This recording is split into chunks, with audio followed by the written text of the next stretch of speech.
Hello again, this is your host Pearls doing my Let's Play of Gigantic Jewel Lost, and I was trying to determine between videos how many turns I have here. And if I consider this a binary number where these are ones and these are zeros, then this is a, let's see, 1, 2, 4, 8, 16, 32 plus 8 is 40 plus 2 is 42.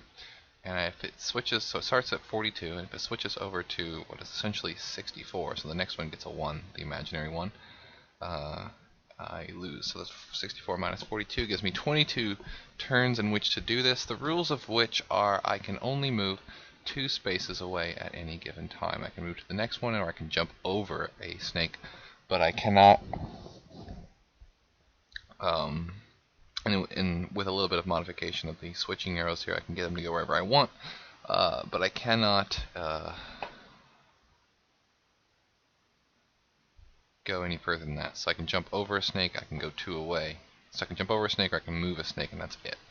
And I have 22 turns in which to basically reverse the orders of all of these, so that when I strike this orb, they go on a big old reversal thing and kill themselves on the fire, which is a really, really cool idea. It just took me a little while to see what was going on, which was half the fun of the puzzle, was to figure out, okay, this is what's happening, these are my rules, these are what I need to do, and this is how long I have to do it. Beautiful stuff. I've never seen puzzles like these in DROD, and it's very, very exciting to see the capability of the engine and the brilliance of the architects that can make these kinds of things. Because I am not that good at them. I love solving them, even if I'm sloppy and messy about it, but... Okay, so let's get to work. I'm going to just try some stuff. It doesn't seem the worst option to try to start moving. Like, for instance, I could move this guy over here.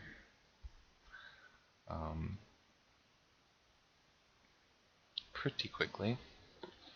Yeah, why not? See, I can do this kind of thing. He gets ready to go, and I'm free. So there's one turn. I'm not sure why I'd want to do that, but you never know.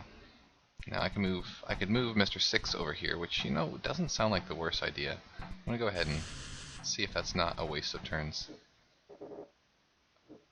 And then switch them back around and grab Mr. what's that, 5? And move him into position. So this is just a way to get Mr. 6 to start moving down the road a little bit. Now, this one's kind of neat. Like, this guy should, Mr. 4 here, needs to be here. So I could actually jump over him and save myself a turn perhaps, except I really can't, because once that happens, these guys still need to move. And since he will be fixed there, I guess I could jump over him? Well, I guess what I'm trying to say is it's not an ideal situation to put him there right now. It makes more sense to move him there later, just so I can, well, let's just see how badly my idea here works. And then move Mr. 4 across.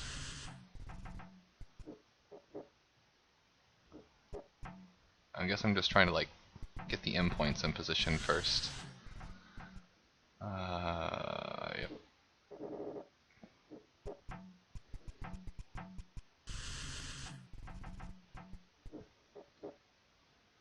Because they won't, once they're in an endpoint, they don't take up space in the same direct functional way. I don't believe. So let's do that. This is probably a really ineffective way to do this, now that I think about it, but I'm going to stick with it to see how badly it goes. I might just run out of turns straight up. And this gets you in position. Glorious. Okay, so he's where I want him to be now. Now things get uglier. This is why I have so many turns. So many turns. I could move you over there. Why not? And I could, like, continuously do a little bit of jumping here, though I do want this guy to eventually move over there. Yeah, this is just not going to work out like I want. Good, now I have to move Mr. 3 away. Or 4, I guess. Okay, the numbers are filling up. This makes me worried.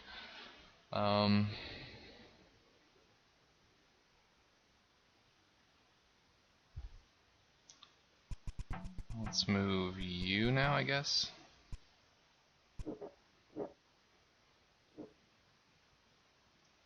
Did I want to do that? I think I want to move this guy away. I want to kind of do the same idea. I'm probably going to run out of turns doing it this way. Oops, oops, oops.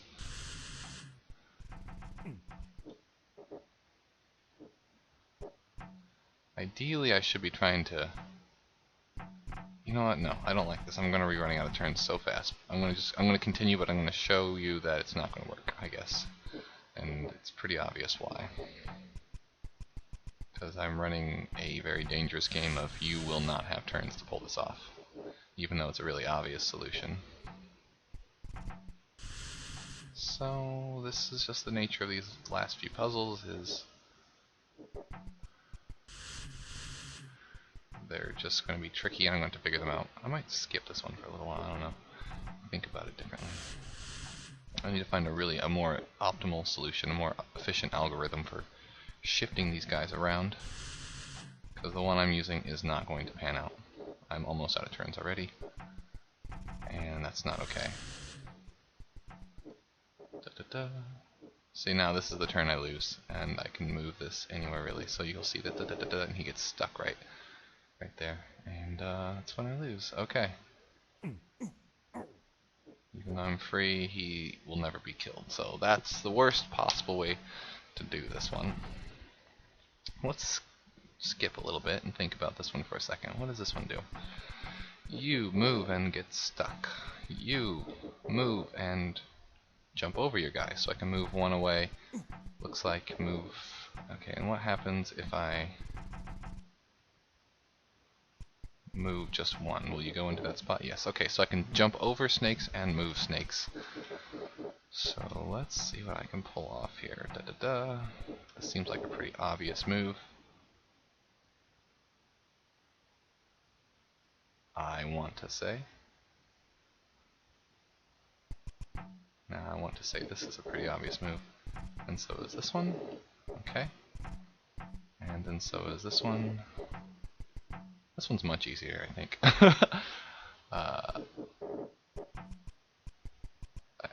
Wait, did I mess that up? No, I think I'm fine. Probably. No, that's not going to work. Ooh, I think I might have goofed this up. Maybe? I can't really tell. I really don't have any options here. Moving you here doesn't make sense. Keeping the two at a time together doesn't really jive with my plan here. Not really.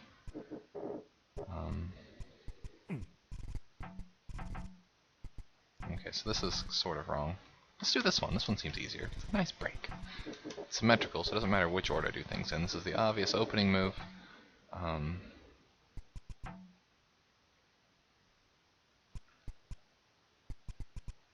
So I could either... No. So if I move you here, then the only other move I really have is... And that would put two together. So no, this makes more sense right here. And this. Alright, so let's just assume this is correct. Now what options do I have? This seems like that would follow there, right? Okay.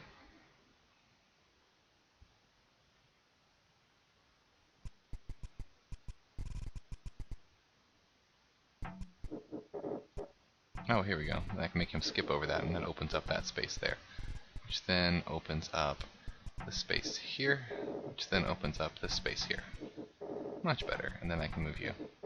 And then you all follow by going over, and over, and you move into place, and you move into place by jumping. Oh, what a cool puzzle. You move into place, and now when I step on this and free them, everyone dies. Much better. Okay. I needed to get something done in this video, and that just makes more sense right there. Okay, so now to come up with a really decent algorithm for dealing with these guys. Since I'm at my 10-minute mark more or less, I'm going to cut my video short here. This has been your host Pearls, Gigantic Jewel Loss. Cool, like, machine puzzles. These are just neat. Until next time, bye-bye.